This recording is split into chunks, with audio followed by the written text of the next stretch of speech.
There is a kind of half-assed liberal idea that while colonialism wasn't great, at least Britain gave India the trains. And maybe that's something they should be thankful for.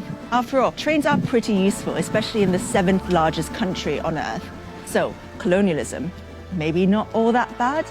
Unfortunately, Britain also stole $45 trillion from India, all the while exploiting religious divisions between the Hindu and Muslim communities and further turning them against each other.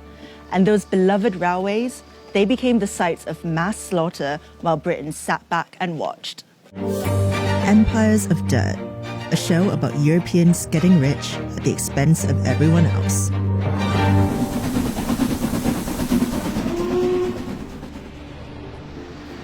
Britain first got involved in India through the East India Company, which had its headquarters right here on Leadenhall Street. A private company owned by London stockholders, the East India Company grew over the next 300 years to become a quasi-governmental body with its own army and laws responsible for trading spices, cotton, silk, and tea all over the world.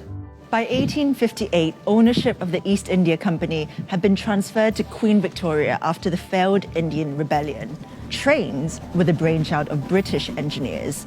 The East India Company would use railways to transport exploited resources like cotton and coal more efficiently around India.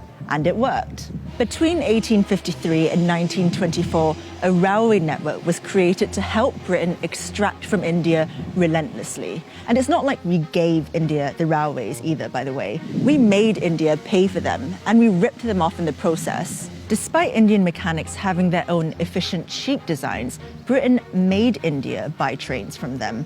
Between 1854 and 1947, over 14,000 locomotives were imported from the UK to India. Initially, Indians weren't even allowed to work on the trains. They were staffed entirely by white people, from the board directors to the ticket collectors. The railways made little profit, but British shareholders who invested in its construction made vast returns, guaranteed at the expense of Indian taxpayers who had to pay for it. India's railways were basically like someone burgling your house, building a ramp to wheel all your stuff out, sending you a bill for that ramp, and expecting a round of applause at the end of it.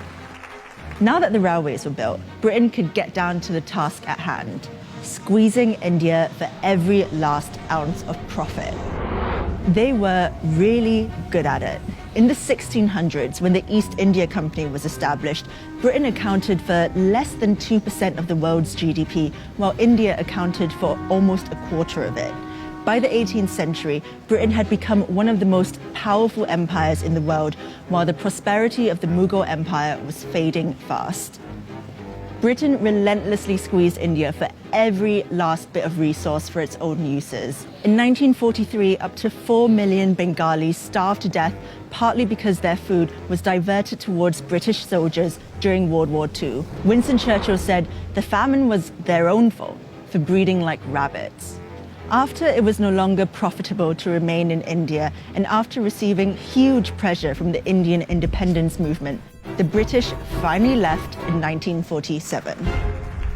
Before they went, they split the country into two, Hindu-majority India and Muslim-majority Pakistan, in an act that became known as partition. But in their haste to get out of the country, British diplomats arranged a shoddy partition agreement that ignored the fact there would be inter-religious conflict.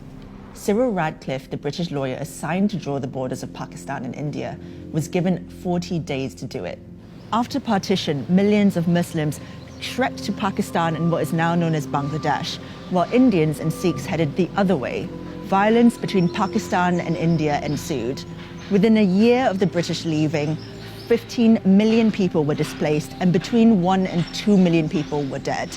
Trains became the sites for mass murder during the migration. Trains filled with refugees crossing the border on each side were stopped, and everyone on board was murdered. Women were captured and raped. Carriages were set on fire with petrol, with people still inside. The only ones spared were the drivers, so they could transport their trains full of dead bodies to the final destination. The British knew about the train massacres, but they'd already washed their hands clean of India. Prime Minister Clement Attlee, writing to Lord Mountbatten, the last Viceroy of India in 1947, said, "Keep India united if you can. If not, save something from the wreck. In any case, get Britain out."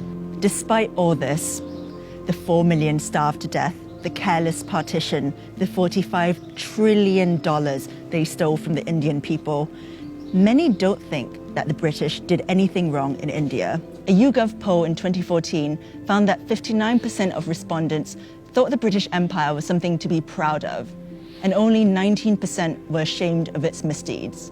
Trains, cricket, empire. What could possibly be wrong with that?